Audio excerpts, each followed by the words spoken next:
Let the torch of freedom burn.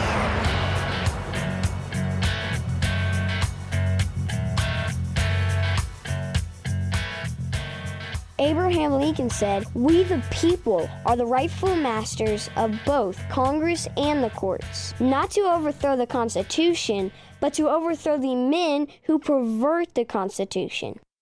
Welcome to the intersection of faith and the culture. It's WallBuilders Live. We're talking about all the hot topics of the day from a biblical, historical, and constitutional perspective. You can learn more about us at our website, wallbuilderslive.com. You've joined us on a Thursday, so it's Foundations of Freedom Thursday. We love diving into these foundational questions, and you get to send them in. Send us questions at radio@wallbuilders.com. So the email is radio@wallbuilders.com. It can be about the founders, the Constitution, about legislation right now in your state or in your community or at the federal level. Whatever your questions are, send them in, and we will do our best to answer them from a biblical, historical, and constitutional perspective.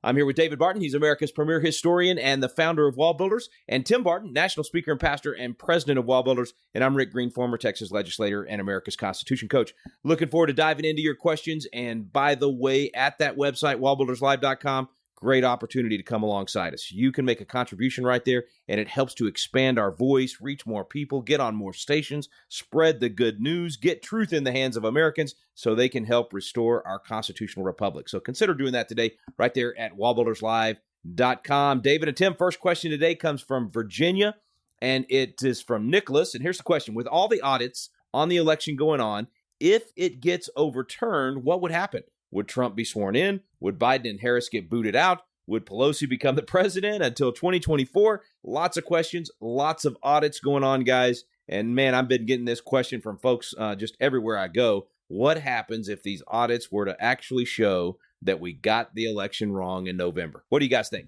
What happens is it is not going to change the results because the results were certified. And that's a big word. Right. They were certified. So what's happening now, and you're seeing an increasing number of even counties. For example, recently, a new Pennsylvania county said, we're going to audit our election. We saw a county in New Hampshire say, we're going to audit our election. There are audits popping up all over the place, and it's not to overturn the last election. It's to make sure this never happens again in a future election. So at this point, what we're saying is, look, the horse is out of the barn, the water's under the bridge, whatever little idiom you want to use, it is not going to change the results of this election. And as some people might argue, but they certified inaccurate results. If, in fact, any of these things happening in states, if it turns out, whether it's Arizona, Pennsylvania, if it turns out there was fraud, and therefore they certified inaccurate results, then that means that certification shouldn't count. There will be a lot of those arguments, but constitutionally, and this is where even, I think the Supreme Court would uphold this decision, is that even though it might have been bad information because it was certified, all you can do at this point is say, then we're going to make sure that never happens again.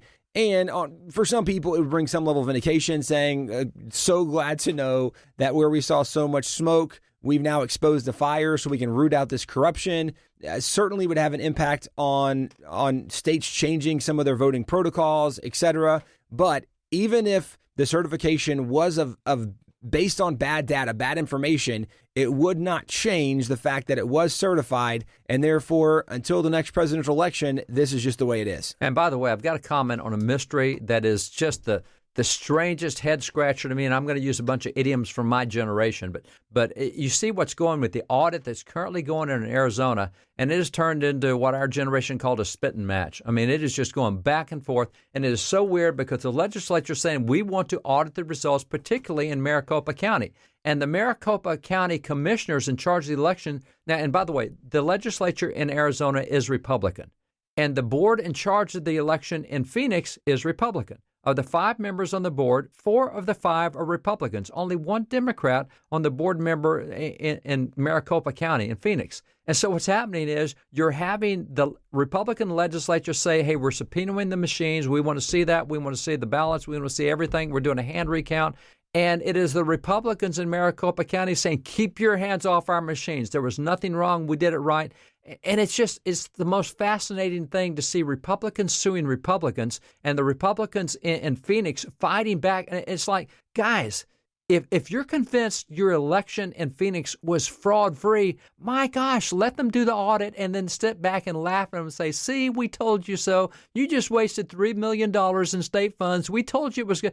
If you're convinced it was a good election, then what are you scared of? What do you fight? It makes no sense. But they have each side is dug in now, and it is a turf war going on in Arizona. But that is one of several areas that's doing an audit recount. But it's not going to change the results. And Tim, as you mentioned, it's been certified. Now it's going to, if it turns out that, we find out several states, Georgia, whatever else, that it would have changed the election, it's going to make that administration seem very illegitimate, and they will lose any moral basis on being able to move forward policy because people will just reject that. Well, this is going to be the asterisk that many baseball players have by their name because of the steroid use, right? They're Barry Bonds, different guys who, for some of these athletes, were very talented, but they cheated in the process. So there's always going to be an asterisk by their name of what they were able to accomplish. And certainly there would be an asterisk by the presidency, Joe Biden, with what happened. And on some level, in many of our minds, there's already an asterisk because of the way the news got involved and big tech censorship. There already was a lot of games being played in the election. Even if the votes were largely legitimate, we already know there was a lot of news cover-up and big tech censorship. Nonetheless, it certainly would change the dynamic of the way, or of the perception, even more so than many people already see this presidency. But it would not change the overall outcome of the election. It would have to be the next election where we get a different presidency, but those states could shore up the election laws and fix problems in their state. Yeah, and that's the real goal. It's about what we're looking at for the future, and making sure that anybody that did manipulate the process knows we're watching and knows that they're going to be investigated. So that's part of it, is making sure we're not encouraging cheating or encouraging manipulation of the process by just ignoring it and moving on, which is what a lot of people are trying to get these states to do. So I say hats off to these legislators, to these county leaders that are willing to continue to push and continue to do these investigations, because it does send the signal that, hey, you're not going to get away with this in the future. You may have got us on this one, but you're not going to get away with it in the future. All right, and so our next question comes from Joe. He had been listening to, it was George Barna. We had George Barna on just a few weeks ago. He said, after listening to the podcast, I came up with a question. If a pastor wants to preach biblical truth concerning current events, how do they find out the truth on current events?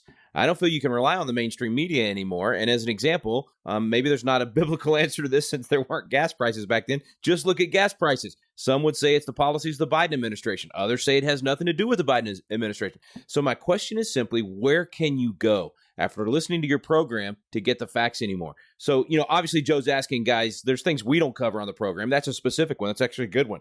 How do you determine who's at fault for these gas prices? Where do people go for truth these days? Yeah, we were encouraging people, and Barna was too, that pastors need to address truth from the pulpit. They need to address current issues with truth. But as Joe points out, how do you know truth? Because look at the controversy with Fauci. I mean, Democrats are lining up saying, no, he was right. Republicans lining up saying, no, he's cooked the books. He keeps flip-flopping. Where do you get truth? And this is exactly what a jury has to deal with in any trial. You have to listen to all the evidence and say, well, some evidence is more credible than others. The scumbag guy that's been selling drugs on the street, he testified, but, he's got a long police record. I don't give him as much weight as I give the Catholic priest who came in and told what he saw. So you have to weight the evidence. It all goes back to hearing both sides. And if you have a source that is not proven itself to be trustworthy time after time after time, like the mainstream media that picks and chooses what it wants, you don't give it as much weight. And so right now, if you start looking at gas prices on the web, you're going to get articles attacking Biden, articles defending Biden. How do you know which it is? And this is where you have to weight the evidence. This is something, Tim, that you've done a lot of. You teach young people this is the process of learning how to think. How do you test all things and prove that which is true? We covered this recently in the Family Seminar for American Journey Experience, but this is what you do in the summer with young people at the Summer Institute. Well, it really just goes back to thinking through the Socratic method, where we're really learning to question on both sides. Is this right? Is this wrong? Is it good? Is it bad? How do we know? And unfortunately, there's so many things happening in culture. It is a very hard deep dive to continue to navigate all of the craziness that is happening. But with gas prices are going to be a very much downstream impact of decisions that were made very far upstream. And so honestly, I would go way back and say, okay, part of this effect is going to stem from the fact that President Biden is changing some of the energy processes in America, saying that we're going to close the pipeline, we're going to go green. And in the midst of this, there's obviously levels of hypocrisy with him saying we're closing down things in America. But over in Russia, we're going to approve extra pipelines for them. We're going to lift sanctions on them and tariffs, and we're going to change things for Russia. We're going to change things in Germany. And Biden met with Angela Merkel, and they made an agreement. Yeah, it's great for y'all to have more oil and more pipelines in Germany, but we're not going to do it in America. There's obvious levels of hypocrisy, which you can address on some level, but it's also worth noting that some of this notion of going green, there's a balance here of the notion of going green, because clearly a biblical perspective says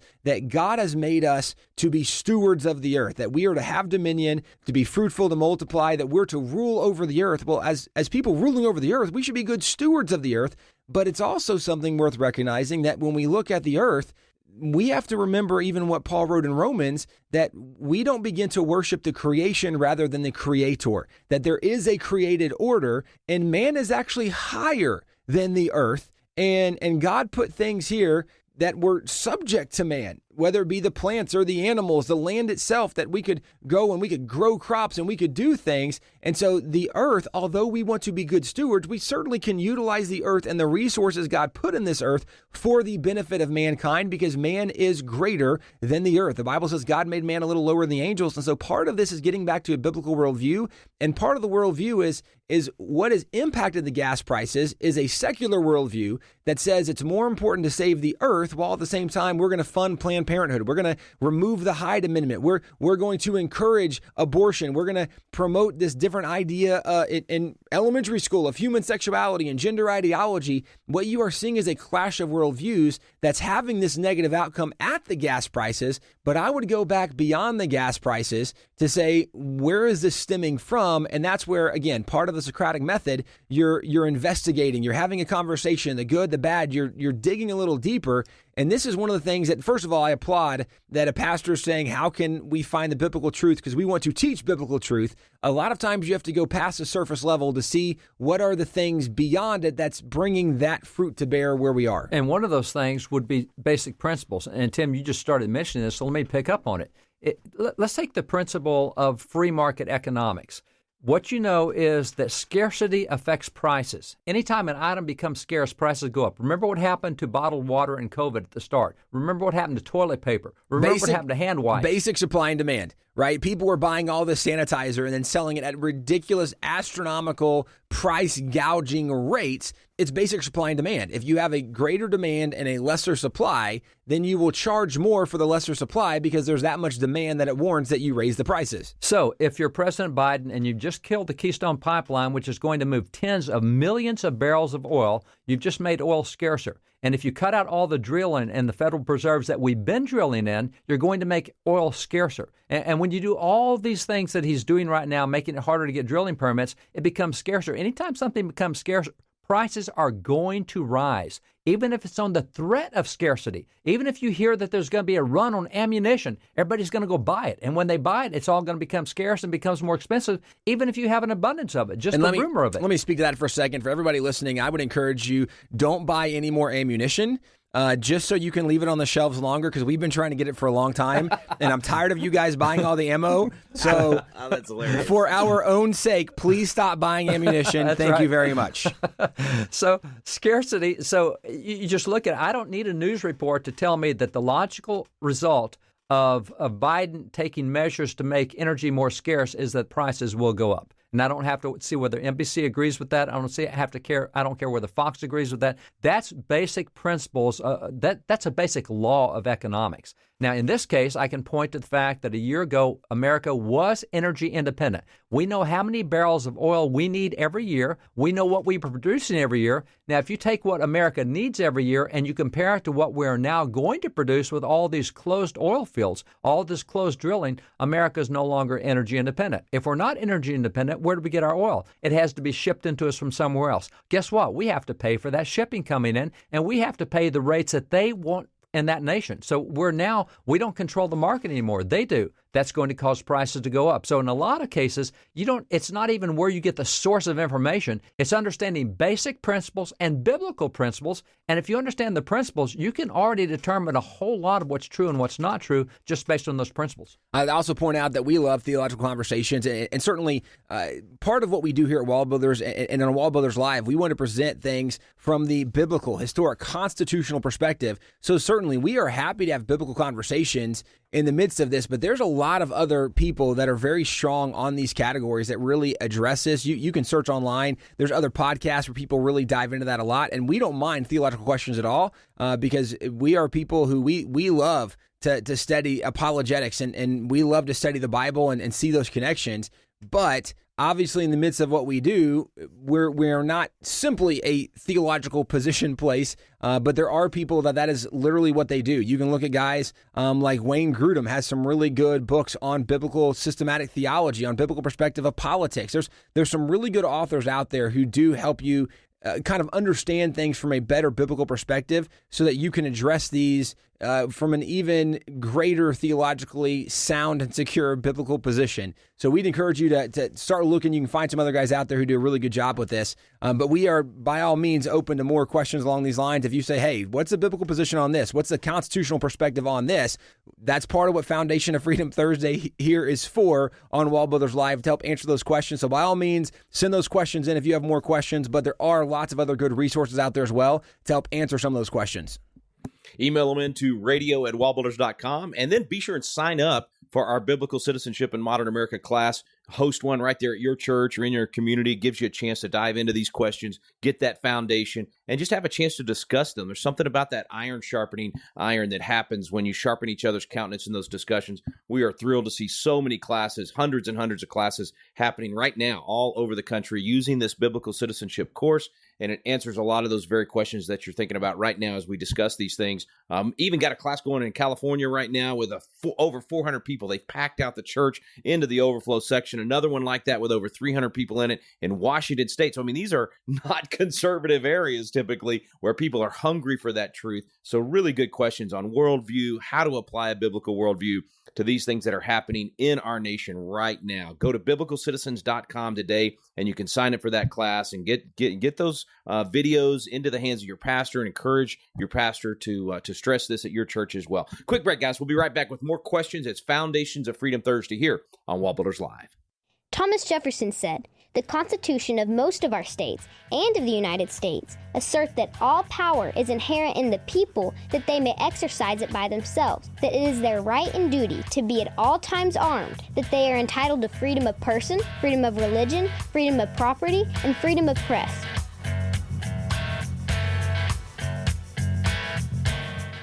Have you ever wanted to learn more about the United States Constitution, but just felt like, man, the classes are boring, or it's just that old language from 200 years ago, or I don't know where to start? People want to know, but it gets frustrating because you don't know where to look for truth about the Constitution either. Well, we've got a special program for you available now called Constitution Alive with David Barton and Rick Green, and it's actually a teaching done on the Constitution at Independence Hall, in the very room where the Constitution was framed. We take you both to Philadelphia, the cradle of liberty, and Independence Hall, and to the WallBuilders Library, where David Barton brings the history to life to teach the original intent of our founding fathers. We call it the Quick Start Guide to the Constitution because in just a few hours through these videos, you will learn the Citizen's Guide to America's Constitution. You'll learn what you need to do to help save our constitutional republic. It's fun, it's entertaining, and it's going to inspire you to do your part to preserve freedom for future generations. It's called Constitution Alive with David Barton and Rick Green. You can find out more information on our website now at wallbuilders.com. President Calvin Coolidge said, "The more I study the Constitution, the more I realize that no other document devised by the hand of man has brought so much progress and happiness to humanity. To live under the American Constitution is the greatest political privilege that was ever accorded to the human race." We're back here on WallBuilders Live. Thanks for staying with us today. Next question is going to come from Manheim, Pennsylvania, and it's Alan. He said, in Article 1, Section 8, it says, the federal government is to, quote, provide for organizing, arming, and disciplining the militia and for governing such part of them as may be employed in the services of the United States. The first 9 words make it sound like it's us, the citizens. And then the next statement sounds like it's referring to the military. Is that correct? Wow, really good question, Alan. Thanks for diving into the Constitution, first of all, and finding this in Article 1, Section 8. Really good question. All right, guys, where do we go with this one? Well, the Founding Fathers did not have the concept of a professional permanent soldier. You had citizen soldiers. And so even today, even though we're used to having career military guys, the Constitution still holds that we do not have a standing military. The military goes away every 2 years, according to the Constitution, unless Congress refunds it, reappropriates it. This is called the NDAA, the National Defense Authorization Act. If it gets delayed, if it does not get passed, the military goes away. So even though we're used to having a permanent military, back yourself up to the time of the Founding Fathers when this was written.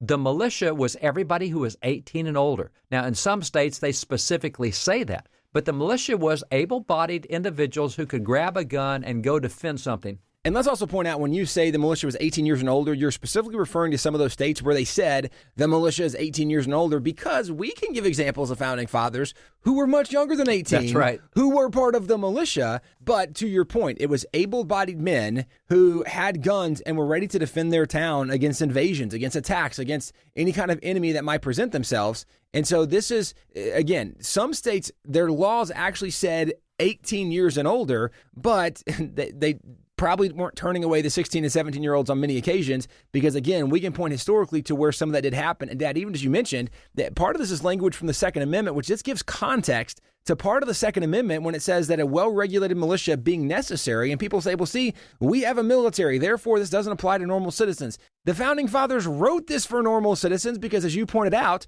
they intended, and they wrote in the Constitution, that there is no standing army in America. It's funded every 2 years, and they wanted every single American citizen to be prepared to defend their home, to defend their community, their city, their state, or their nation. And that was part of what made it the militia. It was the able-bodied individuals of the town who were able to come together and defend the town. And this language is important when you understand the context. That is not talking about the military, because they didn't have a standing army military back then they would be referring to. And also key to this is, as Alan pointed out, he sent Article 1, Section 8, but the last part of this says, for governing such part of them, the militia, as may be employed in the service of the United States. And this was their concept of the military is, all right, we got militias 18 and older, or whatever age it was. It might be 10 and older. It might be 8 and older if you're John Quincy Adams. But whatever portion it was, when they get employed by the United States. In other words, we've got an incident going over here. We need troops out of North Carolina, South Carolina, and Virginia. We're going to employ the militias out of there to come help the federal government on this invasion on the seacoast. Well, that's when they become federal troops. So they were actually militias. We didn't have federal troops per se. We would call up the militias, and if they were employed by the United States, that became the federal military. So even in the context of Article 1, Section 8, the language there makes it pretty clear that they're being called up to be soldiers of the United States. And so that's really how it worked. That's how they looked at things. And so the language really is referring to we the people, us as citizens. We are the citizen soldiers of the United States, and that's the way it is always seen. And we still have citizen soldiers now. We look at them more as professional soldiers, but they're really not. They only exist for 2 years at a time, and if we ever don't pass a budget in those 2 years, the military will go away. All right, fellas, last question of the day. Somebody was listening to the broadcast a few weeks back when we had Kelly Shackelford on talking about the Supreme Court, the court packing, this Supreme coup that President Biden is attempting. And they said, I have concerns about telephoning, as recommended by you guys, my U.S. Senator and Congressperson, to let them know that I oppose this SCOTUS expansion. I've phoned twice already. I only get voicemail. I expect dishonest people will act dishonestly, and since I live in California in Maxine Waters' district, I have no reason to believe my opinion will be counted. Whether I get voicemail on an actual person, I just don't trust staffers to record or register my opposition. I think staffers will disregard my call, delete it, or some other way make my voice unheard to the elected official. What are your recommendations on my concerns? A great point. Man, bless your heart. If Maxine Waters is your representative and you're trying to get court packing stopped, it's an uphill battle. But here's the deal. you're not accountable for Maxine Waters. You're accountable for what you do. So the first thing is, just because they don't answer doesn't mean you should stop contacting them or stop sounding off. And they also will have local offices. And so we gave out the switchboard for Congress, and maybe so many people called that those lines were overwhelmed. So it might not have even been an intentional ignoring, but they do have district offices as well. So you can call the district office, which you can look up online. You can find the district office, and you can call the district office and still largely accomplish much of the same purpose by letting them know, hey, I'm totally against this. This doesn't need to happen. You need to make sure you're not voting in favor of this because this is a problem. That's right. So it's up to you to continue contacting them. And even if they're opposed to everything you say, you still need to sound off. There's a couple of good examples on this, one biblical, one historical. But we're in the Gospel of Luke, we learn about an unjust judge. He's just not a good guy at all. But there was a woman that, because she kept coming at him day after day after day after day after day, just pounding on his door and demanding justice, he finally said, okay, just to get you off my back, I'm going to do this. So there is the thing that you just keep hanging in there. Even if they don't agree with you, even if they're a different philosophy, you just keep hanging in there and making that happen. The second thing I'd point to is founding father James Iredale. He was on the Supreme Court put there by George Washington. He said, look, a lot of people, they're wicked, they don't do the right thing, but sometimes just out of fear of punishment from the people, they'll do the right thing. So you have to keep sounding off. You have to keep letting that happen. And man, if enough of those calls come in, and you know, even as Tim said, it may have been because so many people were calling that you couldn't get through. You keep sounding off. They need to hear your voice. They do keep count, and they do keep numbers. And if all these Democrats across the country start getting numbers like this, even Maxine Waters is going to be swayed because she does want to be reelected. And if she's going to lose the majority in the House because everybody's going against us nationally, it has an impact. So don't give up just because you don't get through, and don't dismiss it just because you got someone like Maxine Waters. You keep hanging in there and doing the right thing and letting your voice be heard. Absolutely. Let your voice be heard, your values counted every chance that you get. As we mentioned today, be sure and become a biblical citizenship coach and start hosting those classes in your home or at your church. Get that going. We see these huge classes happening across the country, so we know people are hungry for this, and you can be the catalyst to make it happen in your community. We really appreciate you listening today. You've been listening to WallBuilders Live. Thomas Jefferson said, "In questions of power, then let no more be heard of confidence in man, but bind him down for mischief by the chains of the Constitution." We stand undivided.